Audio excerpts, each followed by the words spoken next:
Welcome to History Comes Alive, the podcast that takes you on a deep dive into a new historical topic every episode. Join us as we explore the nuances of historical events you probably didn't learn about in school. Here's your host, Jeff Nichols.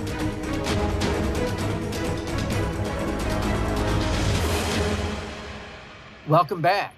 I hope your holiday season was enjoyable, if not restful. The older you get, the more you realize these are not the times of rest. As a matter of fact, the holidays can be quite busy and depressing for a lot of people. Anyway, another season almost in the books. It's New Year's Eve 2021. And if you're anything like me, you're looking around the state of the nation and asking yourself, what the heck is going on? What's happened? No doubt these are dark days.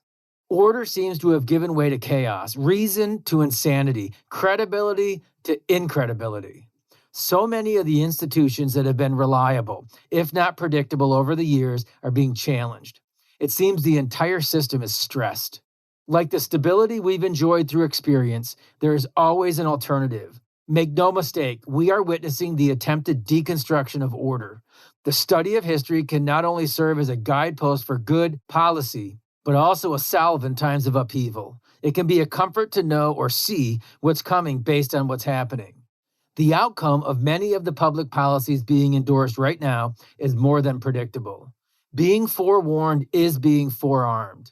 That's a key focus for this podcast, not to tell anyone what to think, but to encourage thought itself, to underscore the idea that ideas and policies have consequences.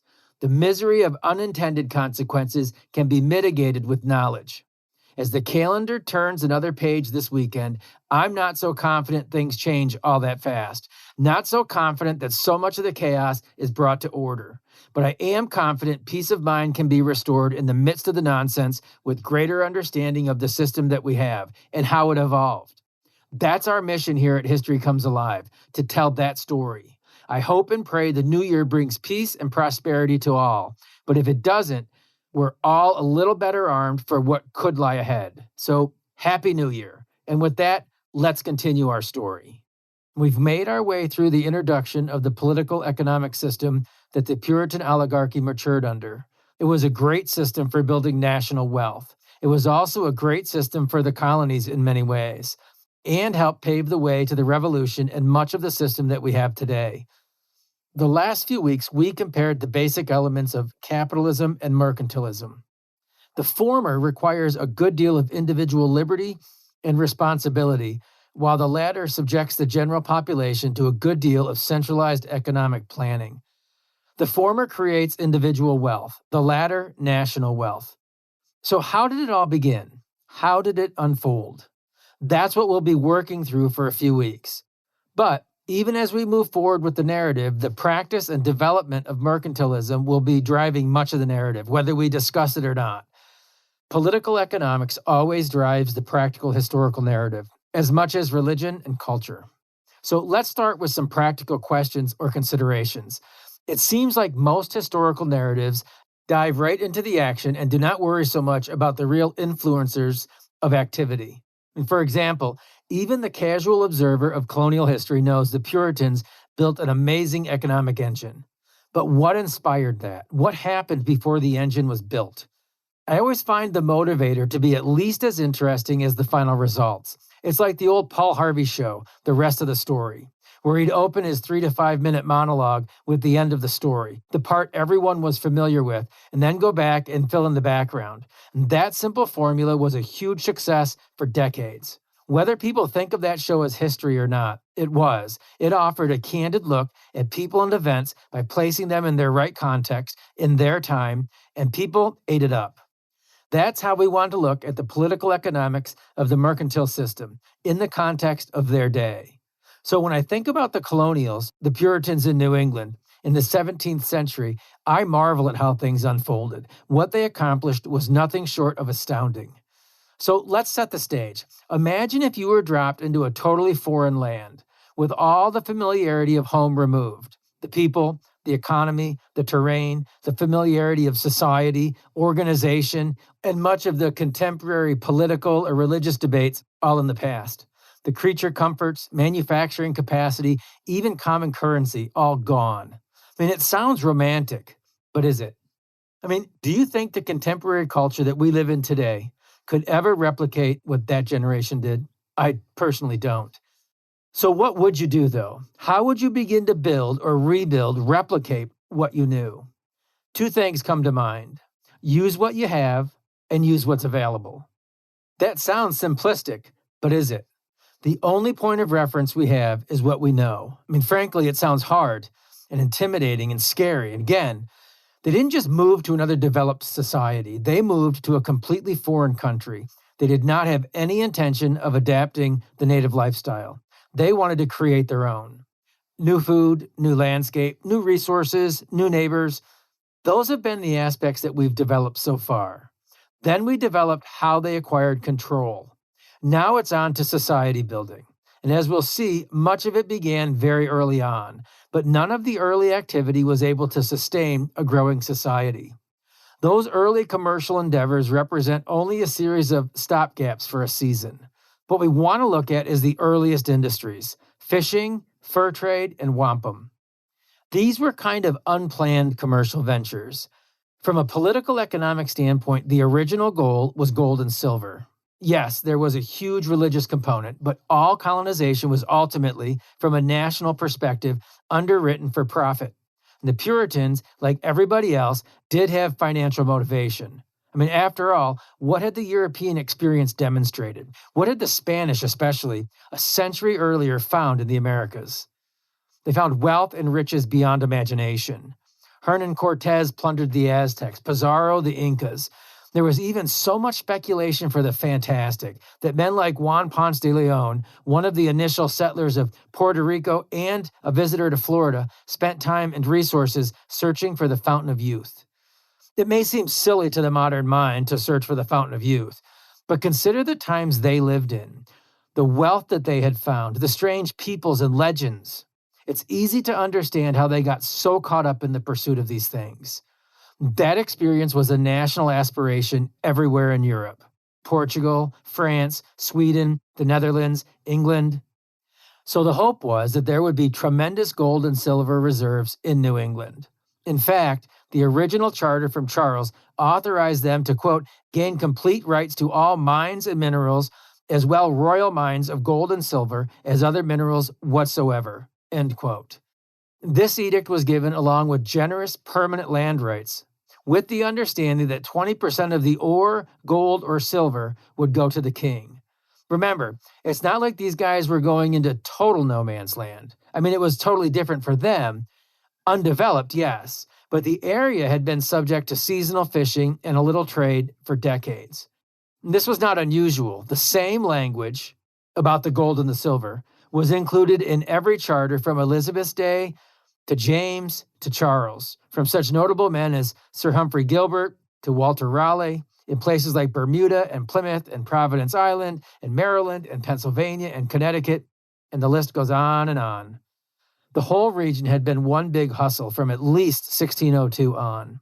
Bartholomew Gosnold, Martin Pring, George Weymouth, all of whom we talked about in prior episodes. Those expeditions that had been financed by Ferdinand Gorges, these had been short-sighted endeavors, however, and the Puritans represented a sense of permanence. And don't forget, too, the natives had had a trading system in place already amongst themselves. The various groups had specialties that they traded with the other groups. And if you remember, the Ottawa were the organizers. They were the traders that carried goods from one group to the other. They were the ones that negotiated between the groups. We'll talk about that more when we introduce the French into our discussion. It would eventually be the Ottawa and the Hurons siding with the French and the Iroquois siding with the Dutch and then the English, because the Iroquois and the Huron-Ottawa did not get along. Anyway, with the arrival of the Europeans, especially the English, that trade system, the native trade system, was upset. Competition and aggression followed. But all of that in good time. The New England economy is our focus right now. But on a parallel track, I want to make sure that we develop the city of Boston, separately but together. It would not be long before Boston was seen as an independent city, but also a symbol of all of New England. And it still is today in many regards. I think I've mentioned before that It really was developed almost like a European city-state. And this elevation happened quickly and early on. It's a status that was conferred upon Boston, which was really at the time just one of many settlement towns, as early as 1632, when the General Court of Massachusetts Bay declared, quote, "Boston is the fittest place for meetings of any place in the Bay," end quote. And with that, Boston became the unofficial capital. Even as Puritan settlers and settlements began popping up and down the eastern seaboard, from places like today's Maine, Rhode Island, Connecticut, New Hampshire, to more exotic destinations like Bermuda and Antigua, Barbados, even Providence Island in the Spanish Caribbean, all representing different landscapes and industries and agricultural opportunities, yet Boston would emerge as the leading city. Another unique, questionable practice in New England, Massachusetts Bay, was that they organized their towns to be independent. They were organized like subcorporations. The leaders would receive land grants in these towns from the general court, and then they would distribute the land among the people. This was unprecedented. I mean, it seems like a simple operation in our day, something very efficient and easy to understand. But imagine this in their day. First of all, corporations were the prerogative of the king, and they had cut him out of the process. The people were in control of the land distribution. The churches also were formed as independent churches, which is a far cry from the centralized Church of England. I mean, you can see how this freedom would quickly become recognized as a right. You can understand that. I mean, a generation or two later, this just becomes part of life. These small actions represented a liberty like nowhere else in the English Empire, and Boston became the centerpiece and the crown jewel. It is interesting to note it was not the climate for large-scale farming. There was no gold and silver. And if there had been a more conducive climate, better soil, Boston may have developed very much like the southern counterparts, large agricultural societies akin to European feudalism. If they had the same business model, most settlers would have been basically employees of the colony, indentured servants or slaves, working for the sending financial interests, workers for the benefit and the profit of the owners. But Boston differed here as well. Their settlers were the owners, by and large. They were coming with a sense of permanence, families. Unlike so many areas and so many nations, Spain, France, even the Dutch could never match the permanence of the English settlements. That would have drastic and disastrous consequences for everybody else in the future. During the initial decade of the 1630s, a lot of skilled labor poured into Massachusetts Bay. The idea of common currency was not an immediate issue. Those that came first produced extra in anticipation of more colonizers. Those that came later brought the cash to buy the extra production, whether that extra was in the form of crops or livestock or fish. That cash that the newcomers brought, in turn, was sent back to England for finished goods. It was a nice little setup, but it wasn't sustainable. When the mass immigration slowed towards the end of the 1630s, so did the hard currency. And then the reality of limited common currency to pay debts and taxes became clear as crystal. They had a society of educated and skilled men, artisans and craftsmen, but not enough common currency to go around. What was available had to be used to purchase goods from England. And where did that leave the colony? The immigration dried up about the same time as England was heading for civil war, and so trade with the mother country became a little more complicated. And so was colonial oversight, which would not be corrected or addressed until the Restoration decades later. Money in the colony was scarce. So back to our original considerations then. What would you do if all of the organized society you had known was not at your disposal, but the demands and expectations of life had continued? Thus, our two-part answer from before. You'd use what you had, and you'd use what was available. So the first industry to develop was part of the fishing industry, which obviously would only grow. The one commodity that New England had from the start that required very little development was fishing. As we previously mentioned, there had been a lot of fishing dating back at least to the turn of the last century, as far north as Newfoundland and Nova Scotia. From the English perspective, this was a seasonal industry with the fishing voyages taking place in the spring. They would cross the Atlantic early in the year, and they would return with fish later in the year. Say they leave in April and they come back in September. And those fish would be prepared and cured for longer shelf life. And there was a real European market that was largely driven by the Catholic Church. And about this same time, there was a growing commercial exchange between England and Spain. England had been in the raw wool and textile business for a long time. I mean, frankly, they would be for a long time more. In time to come, cotton would be important to England's textile industry. American slave-driven Southern cotton would be a large part of England's textile industry. But before that, wool was a big deal. There was a real market for fine wool, and Spain produced the finest. The wool from their merino sheep was in great demand by English consumers.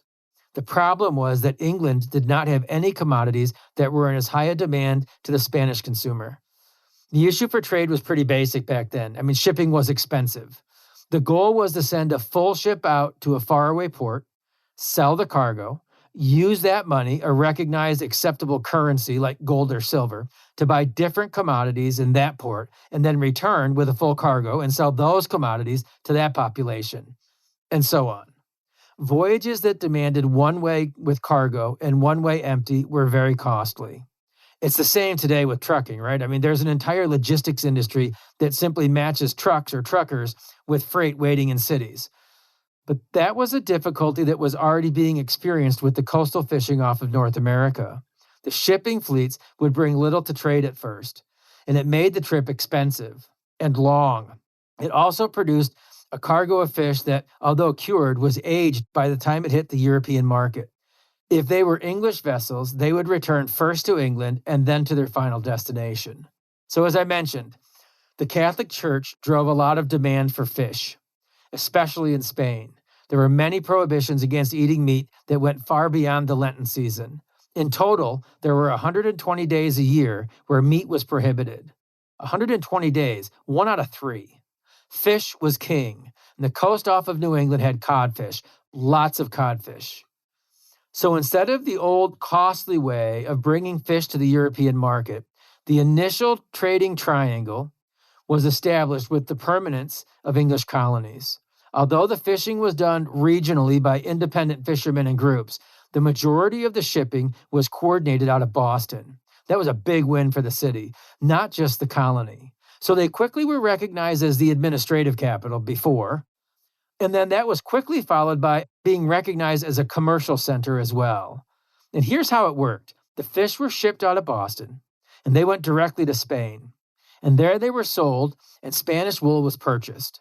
And the wool was then shipped to England. And once that was sold, the money was used to purchase finished goods for the colonies. Everybody was a winner. I mean, it's almost like free trade in its execution. It was a great situation with a lot of upside. For one thing, the fishing season was easier to coordinate from North America. Instead of waiting for fair spring weather, the fishing commenced earlier in the year, and it could be timed to meet the Easter Lenten seasonal demand in Spain. It's a huge business. On-time delivery with fresh fish as opposed to almost year-old the previous way. Much more efficient and cost-effective. Spain received their fish, England had a dependable market for finished goods, and New England had a bona fide industry to support its growth. This setup also allowed the New England shipping and shipbuilding business to develop and flourish. They had an abundance of timber and demand. There were downsides too, however. I mean, for one thing, not everybody was in the fishing or the shipbuilding industry. The situation did allow for impactful regional commerce, but not necessarily across-the-board regional economic success. Do you understand that? Like, money was coming into the colony, but everybody wasn't sharing the wealth. Because of the nature of the trade, there was not a lot of money or currency changing hands and being brought back into the New England economy. The triangle was sustained more by credits and payments in goods than currency itself. The negative effect on the colonies was muted for several years during the immigration boom of the 1630s. But when it stopped, the reality of the necessity of hard cash set in pretty quick.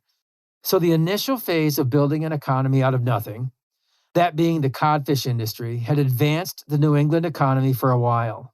It helped to stabilize the growing population. It helped to provide finished goods from England. It helped to build an entire shipping industry that would one day be the envy of the world. But it netted little in the way of a currency the Europeans would recognize. So there would have to be another way to gain currency.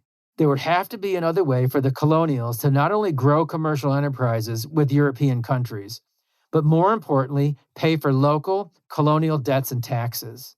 They needed that currency, and they needed it quickly. It was soon to come. It would be but one more stopgap, but an important one. In the second initial quest for currency, there were two industries that developed simultaneously. They arose side by side, one feeding off the other. One would cause war between the English and many of their native neighbors, and that was wampum.